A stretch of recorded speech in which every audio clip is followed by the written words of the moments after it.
Hai, assalamualaikum. Kembali lagi bersama Inyong. Film kali ini berjudul The Golden Glove tahun 2019. Film ini diambil dari kisah nyata serta kejadian yang hampir persis pada kejadian pada tahun 1970 di Jerman. Film ini menceritakan seorang pejantan yang bernama Fritz Honka yang memiliki perawakan bungkuk, mata keder, dan hidung yang mekrok, serta di bawah standar nasional Indonesia tentunya, agar mudah kita panggil saja Pete. Dia tinggal di apartemen yang sempit serta kumuh dan dipenuhi gambar yang menggairahkan. Dia juga terlihat habis melakukan senam malam dengan seekor betina, yang ternyata betina itu bukanlah tidur, melainkan tewas dibunuh oleh Pete. Sampai di sini kita belum tahu ya apa motif dari Pete, yang akhirnya Pete pun terlihat kebingungan untuk membuang mayat itu. Lantas Pete pun memutilasi betina itu dengan menggunakan gergaji dan membuang sebagian tubuhnya di semak-semak. Lalu sisanya disembunyikan pada gudang yang menempel di dinding pada apartemennya. Scene pun berpindah, di mana menampilkan betina montok yang bernama Petra dan temannya yang kurus kering bernama Willy sedang memesan toak di sebuah warung, di mana Petra juga hobi nyedot, tapi dia lupa untuk membawa korek. Seketika datanglah Pete yang menyalakan rokoknya Petra, di mana Pete juga sangat mengagumi wajah cantik dan kemontokan dari Petra.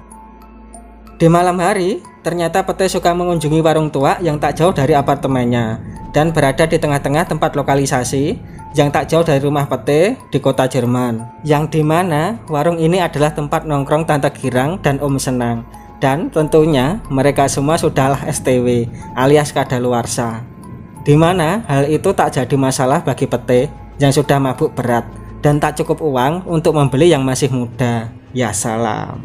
Akhirnya Pete pun meminta tolong untuk dicarikan betina agar hasrat dari si Inyong bisa muncrat, dan tentunya dengan tampang di bawah standar tak ada satupun dari tante-tante itu yang mau, dimana Pete yang sudah kaceren dia mau dengan siapa saja dan akhirnya mendapat tante motop yang bernama Grinda. Ya Allah.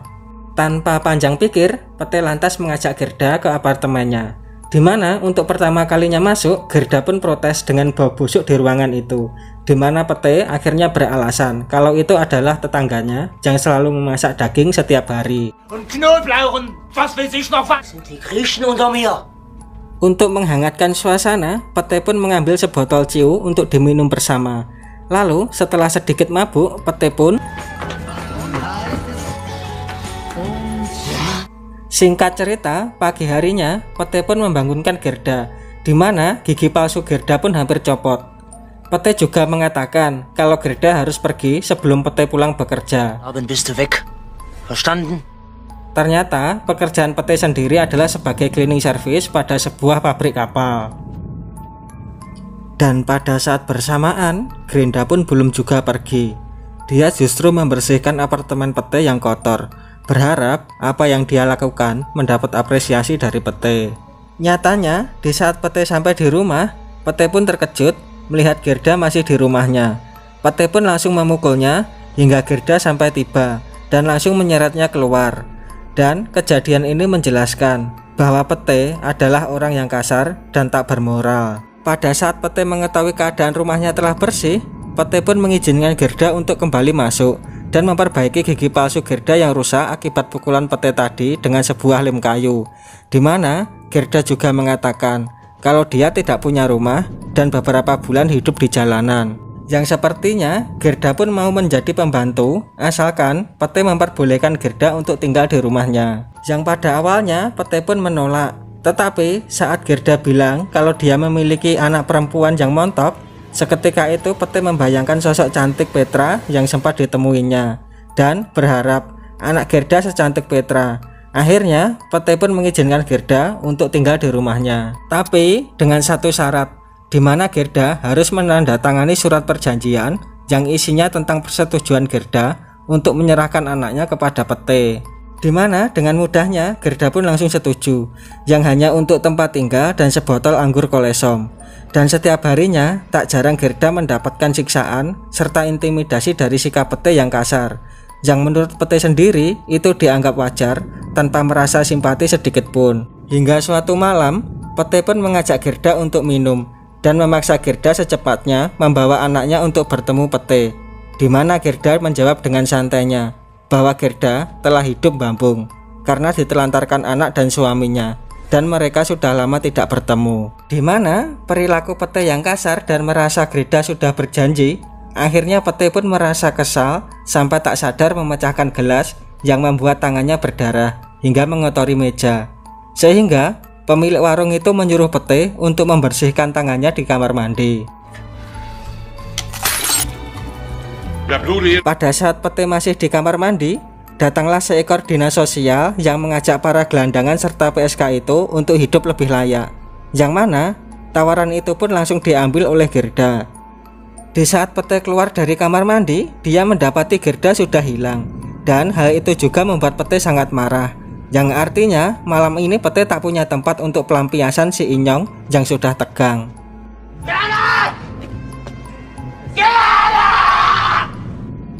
Akhirnya Pete pun mengajak 3 betina itu sekaligus untuk menemaninya malam ini. Yang tentunya ketiga betina itu sudahlah STW dan sangat kadaluarsa.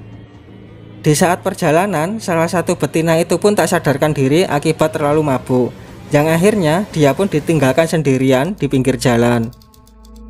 Sama seperti sebelumnya, kedua betina itu pun tak tahan dengan bau busuk di apartemen Pete, dan Pete pun tetap beralibi kalau tetangganya lah yang membuat bau busuk itu. Yang mana dalam keadaan mabuk, Pete pun sempat berkreasi agar dua betina itu untuk saling mengemut donat mereka satu sama yang lain. Hal yang sangat menggilaukan tersebut jelas ditolak oleh mereka. Hal itu pun membuat Pete langsung marah dan menganiaya salah satu dari mereka. Dan akhirnya mereka pun setuju, tapi ingin pipis terlebih dahulu. Yang nyatanya kesempatan itu digunakan dia untuk kabur dari tempat Pete dan meninggalkan temannya sendirian. Dimana karena pengaruh alkohol, emosi Pete pun tak terkendali, dan tanpa sadar dia pun membunuh wanita itu. Pada saat Pete menyadari kalau betina itu telah tewas, dia pun tak memiliki cara lain kecuali memutilasinya dan menyimpan potongan tubuh itu ke dalam gudang yang menempel pada dinding di apartemennya. Waktu pun berganti, memperlihatkan teman dekat Petra yang sedang mencari tempat nongkrong yang asik dan tak sengaja menemukan warung ciu langganannya Pete. Di sana, Willy hanya duduk manis dan mengamati keadaan sekitar. Lalu muncullah seekor om senang yang menggunakan kacamata sisian, yang pastinya sudah mabuk berat, dan berbicara ngawur kepada Willy. Di mana Willy yang tak mau mencari masalah, dia pun berpindah tempat dan memesan sebotol Marimas.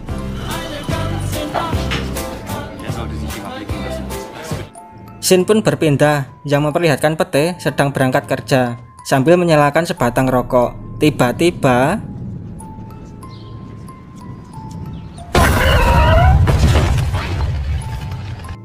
insiden itu pun harus membuat Pete dipecat karena tak masuk kerja beberapa hari.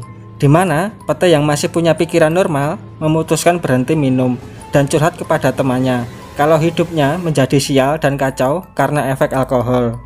Yang artinya Pete telah sadar karena tak mabuk selama dia sakit. Dan ternyata Pete tak ada niatan untuk membunuh sedikit pun jika bukan karena pengaruh alkohol. Singkat cerita, Pete diterima kerja sebagai penjaga malam di suatu pasar. Dan hal itu membuatnya cukup untuk memulai hidup baru. Saat malam pertama kerja, Pete dikagetkan oleh suara yang berasal dari toilet. Dan ternyata itu adalah betina cleaning service yang bernama Denny, serta terlihat masih sangat cantik.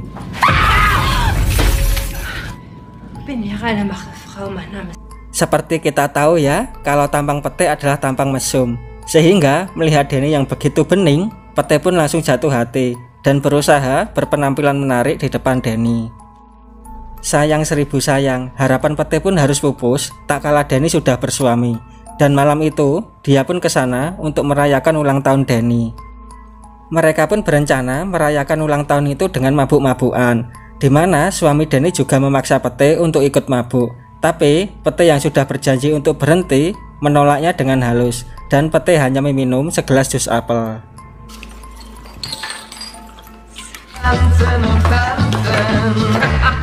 Esok malamnya, Denny pun menghampiri Pete dengan wajah yang bersedih, serta menceritakan kehidupannya yang sangat kekurangan uang.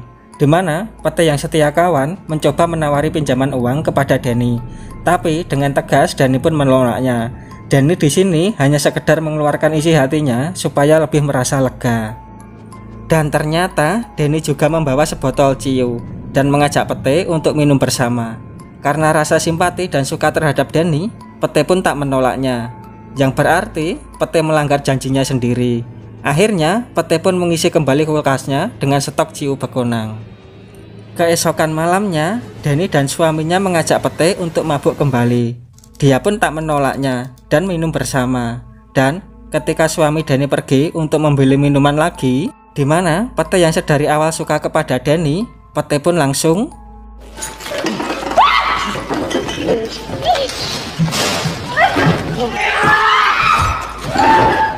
sayang seribu sayang, Denny pun berhasil lolos.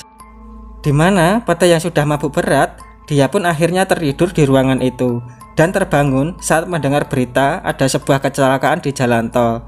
Pete pun berpikir kalau Denny dan suaminya lah yang telah tewas dalam kecelakaan itu.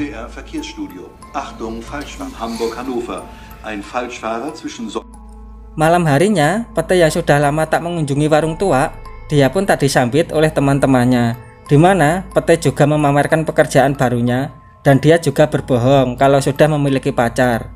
Di mana Pete yang sudah terlalu sombong, dia pun akhirnya mentraktir teman-temannya. Di saat itu juga ada pendatang baru, tentunya sudah STW, kita panggil saja Inem. Dan betina itu mendatangi Pete untuk Pete juga mentraktirnya sebuah minuman. Yang tentunya Pete yang sudah lama tak senam malam, dia pun mengajak Inem ke apartemennya. Di mana Pete yang lama tak senam malam, dia pun malah diajak Inem yang berkata kalau Pete sangat tak bergairah. Dan Pete yang sudah terpengaruh alkohol, dia pun langsung menghajar si Inem sampai wajahnya berdarah. Betina kali ini pun berbeda dengan para betina sebelumnya, di mana Pete harus merasakan panas tak kalah Inem mengolesi si Inyong dengan balsem geliga, yang berakibatkan Pete pun ginjal-ginjal kepanasan.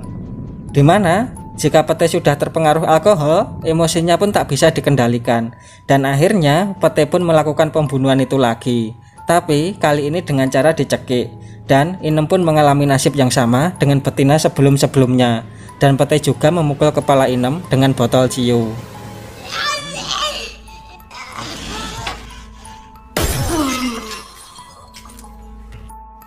Yang nyatanya setelah sekian lama Pete tidak mabuk, bukannya lebih jinak tapi malah bertindak gak karuan dan tak pandang bulu memilih betina. Meskipun itu gelandangan, Pete embat juga. Lalu Pete pun membawanya ke apartemen, serta acara senam malam Pete pun harus gagal. Tak kalah betina itu terus ngoceh gak karuan dan membuat Pete sangat kesal. Lantas Pete pun membunuhnya dengan menusukkan gunting di leher betina itu hingga tewas. Scene beralih ke tetangga Pete yang sedang ada acara prasmanan, di mana acara itu harus berantakan. Tak kalah tamu undangan mendapati seekor belatung jatuh di makanannya, yang ternyata belatung itu berasal dari gudang penyimpanan mayat korban pembunuhan yang dilakukan Pete. Scene berpindah kembali pada warung tua, di mana Willy mengajak Petra untuk minum di sana, dan Willy juga membohongi Petra dengan berkata dia sering minum di tempat itu setiap malam. Yang nyatanya Willy hanya berkunjung sekali dan hanya memesan es jeruk. Di saat bersamaan, Pete pun tiba di warung itu, di mana Pete akhirnya dapat bertemu kembali dengan betina impiannya. Pete pun berniat untuk mendekati Petra, tapi sialnya Pete dihampiri oleh betina lain yang sudah expired tentunya. Saat asik berduaan, Willy pun pamit untuk kencing, dan untuk kedua kalinya dia bertemu Om Kacamata Sisian di toilet. Willy pun berlagak so akrab dengan menyapanya dahulu, di mana Om itu telah mabuk berat dan mungkin dia tersinggung oleh sapaan Willy, yang akhirnya Om itu mengencingi baju Willy dan membuat tubuhnya bau pesing. Dirasa Willy sangat lama di toilet, Petra pun menghampirinya. Tanpa dia sadari, Pete pun mengikutinya dari belakang. Yang nyatanya Willy pun sangat malu untuk bertemu Petra dengan keadaannya yang bau kencing, dan akhirnya menyuruh Petra untuk kembali pulang terlebih dahulu. Tentunya Pete yang sangat terobsesi terhadap Petra, dia pun sangat senang mengetahui Petra pulang sendirian di jalanan yang sepi di tengah malam.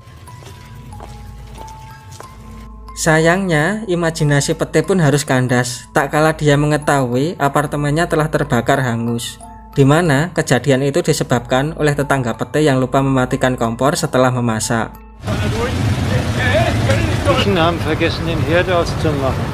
Di saat api itu berhasil dipadamkan, seketika Pete pun terlihat panik dan mencoba menjauh dari tempat itu. Tapi petugas kepolisian itu pun dengan cekatan menangkap Pete.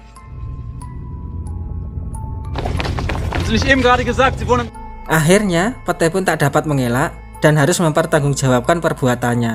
Tak kala petugas itu menemukan 4 jasad wanita yang telah termutilasi dalam apartemen Pete yang telah hangus terbakar. Di akhir film, kita pun akan diperlihatkan wajah asli dari Pete, serta warung tua langganan Pete, barang-barang milik korban Pete, dan peralatan Pete untuk membunuh mereka. Dan tak lupa juga apartemen dari Pete yang sangat sumpek.